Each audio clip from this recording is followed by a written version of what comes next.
just coming off our first, what would be into the normal week of preparation. I know it's Friday, but it's a Tuesday for us in terms of just the process.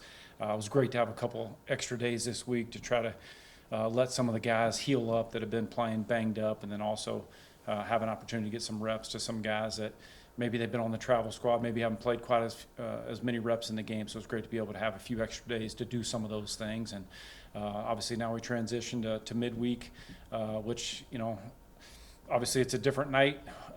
Games played at a different time, but for us, just trying to focus on our normal process that we have to prepare all week long. And the attitude and the mindset of the guys has been great as we shifted our focus to Akron 100%. You guys got a little bit of a break here. Do you feel like it came at the right time just to kind of reset and refocus after last week? No question. Obviously, really you can look at it any way you want, but obviously as we think about, the final stretch, if you will, of the season, I think for it to be able to take a step back, obviously a lot of guys have been playing banged up and delivering some really gritty performances. So proud of a lot of guys for that, because they've been, taping it up or sucking it up and trying to get themselves to the end of the week and make sure that they're as healthy as they can be for a game. So it does come at a good time. Anytime you can get one, it's a good time. But certainly after you played 8 games and you kind of transition to what would be the final stretch of the season, all the midweek games now, we definitely took advantage of that. Sure. And then, going back to last week too, some of those personal penalties, and you talked about them Yep. kind of hurting you guys down the stretch. Now that you've gotten a chance to look at it, what do you kind of take away from some of those, especially in the second half? Yeah, nothing's really changed in terms of my thoughts like they were, after the ball game. Certainly, you can't lose the turnover battle when you're playing against a good football team. And then obviously the untimely penalties down the stretch. I really just wanted to get some clarification on a couple of those to see, in fact, what drew the flag more than anything else, so that we can clean up and give the proper attention to something that we need to on our end. But it is what it is. We can't dwell on that, and that it's behind us full speed. I said to the team the first time we gathered after the game, I gave them Sunday and Monday off last week. So when we gathered together for the first time, just made sure to emphasize, hey man, it's full speed ahead, looking out the windshield there, and definitely don't look in that rear view mirror. And we just got to fight, scrap, and claw, and we got to get back to making sure that we understand what's at stake, and our guys do, and it's been a good week so far. Did you learn anything penalty-wise from what you were told? No, I'm not really going to comment much on that. I think it's just more than anything, just wanted to make sure that I'm doing my best to make sure I explain to our guys, because certainly you come off the field and like, I'm not sure what they did or not sure what drew that. You're trying to compete to the best of your ability, and really wanted to make sure just to clean some of that up, and don't really have much to say in terms of anything else that way. But it happens, are part of the game, and obviously they were certainly happened. They were untimely. I know I've said that, but we've moved on. Sure. And then I think Jay Sean post game kind of said that first fumble kind of threw things off the rails, or kind of frazzled, I guess, the confidence a little bit. How do you kind of get the offense to reset and say, hey, we haven't had a turnover for 3 weeks. It's not the end of the world. Yeah, I think we're good. Anytime you come off a post game like that, you're certainly disappointed, and you're trying to make sure that you come up with a good answer of how you think things transpired. Obviously you can't lose the turnover battle. I know it sounds like a broken record, but we had 2 and they had none, and certainly when you have one early in the game like that on something that's a routine play that you've done 1,000 times, you've worked it 1,000 times, and then the ball gets on the turf and they recover it, that's something you can't have happen. And so we can eliminate that, though. That's the great thing, is we can eliminate those self-inflicted wounds that we had, and that's the challenge. Every week you want to play your best football. Every week you want to play turnover-free. We work on it every week in practice, every day in practice, trying to emphasize ball security, trying to make sure we carry the ball high and tight, trying to make sure we do all those things. And something that happened, it hadn't happened prior to that. So obviously, it's a one-time deal, and we got to make sure that we continue to emphasize it the way we do in practice every day. Sure. And then I guess moving forward, the message has kind of been focused on yourselves, and that's all you can control. Is it a little easier, knowing that you guys still have to play Northern Illinois and still have to play Central Michigan in the West? Yeah, there's a lot of football. Obviously trying not to, I've asked the guys just to focus on, we have Akron. That's all that matters. That is all that matters. Don't try to play out any scenario in your head.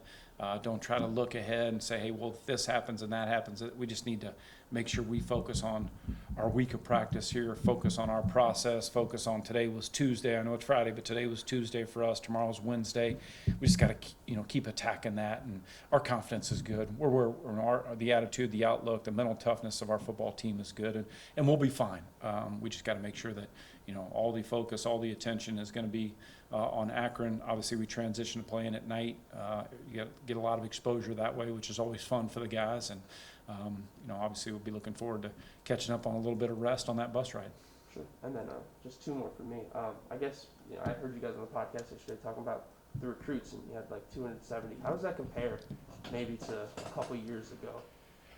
We've never had anything close to that, to be honest with you. I couldn't give you a number. We've had 40, 50 for game days, things along those lines, but can't really compare that to anything else. I mean, that's a credit to our graduate assistants that work tirelessly on social media and behind the scenes and extending invitations to players. And, there were other games taking place in the state of Indiana in college on that day. And so to have that number of student athletes and prospects show up here to what was a great day, obviously great atmosphere, great vibe, to be able to be in the indoor like that. There's a lot of extremely positive things that, and all the feedback has been unbelievable that way. So really credit, especially the graduate assistants. They don't get enough credit for how hard they work behind the scenes on social media, interacting with the recruits and reaching out and extending invitations and all that.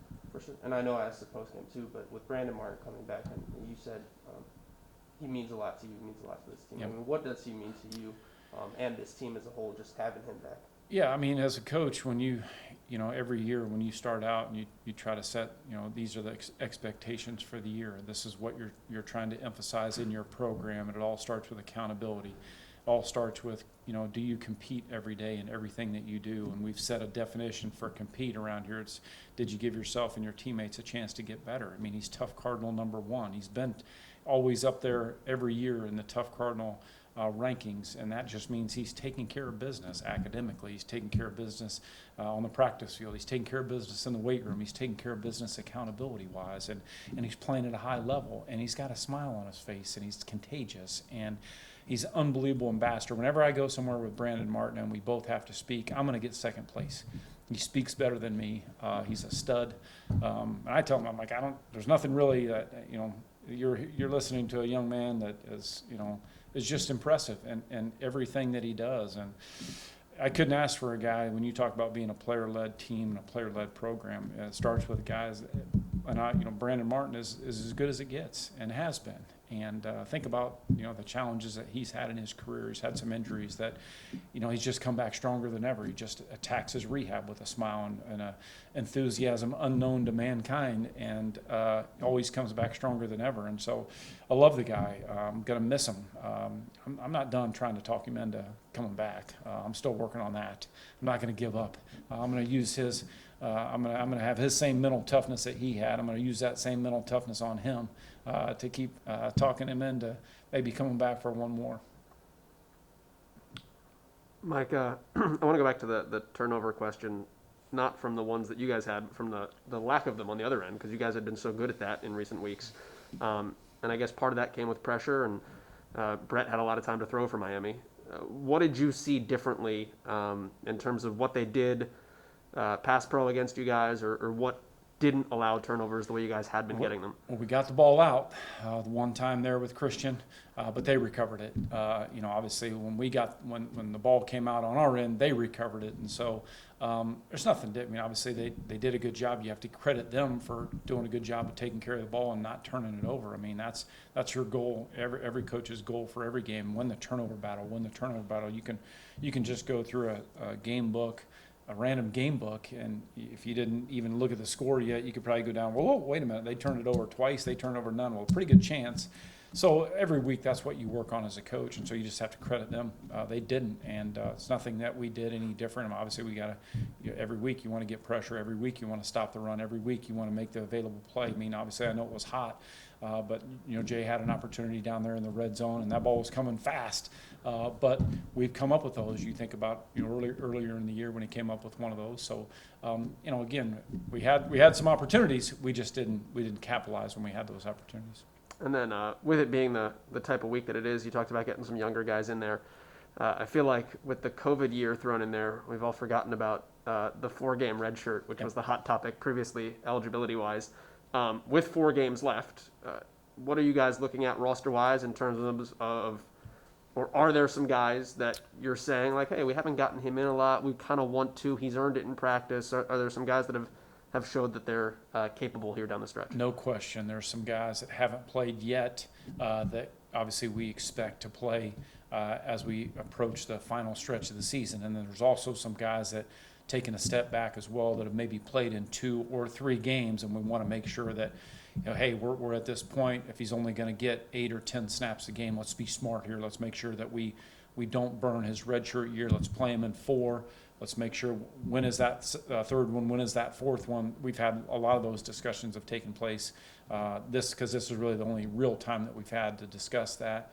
But we always, obviously, want to make sure that we do right by our players always. And I've told all those guys that, hey man, if we get to the point and they're just not playing a significant number of reps, then we want to make sure we preserve your red shirt. So I've talked to guys about that, and guys that haven't played yet, like, hey, get yourself ready because you're going to play. And what you said, they worked hard in practice and they've earned it. And I would expect to see a few of the guys that you maybe haven't seen yet on the field. Anybody that's had a good week?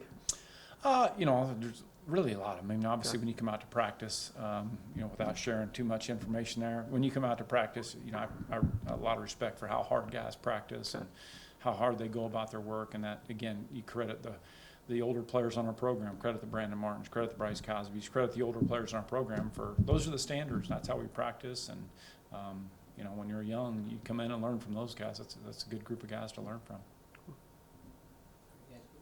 I got one more. Akron's had the ball a lot, time possession-wise, similar to Western Michigan and Army. What's it like preparing for something like that? Yeah, I mean, the good thing is we've had some similar type of opponents that, when you talk about time of possession and being a little bit lopsided that way. So it still comes down to us making sure that we sustain drives. We do our part that way. When we do have the ball, we got to make sure that we're taking it down the field and we're putting the ball in the end zone and putting points on the board. And then on the flip side of that, defensively, it doesn't really change what our process or what our formula is. You always want to stop the run. You always want to, and some teams, obviously we saw a different deal with Army in terms of utilizing the whole play clock. Then you'd see a team like Western that kind of lines up in no huddle. They get to the line of scrimmage quickly, but then they scan and look to the sideline to get the call, and that ends up eating up the whole play clock. So everyone, time of possession, it's a little bit different in terms of what style of offense they play. Very good. Thanks, Coach. Turn it over to Justin Ramsey.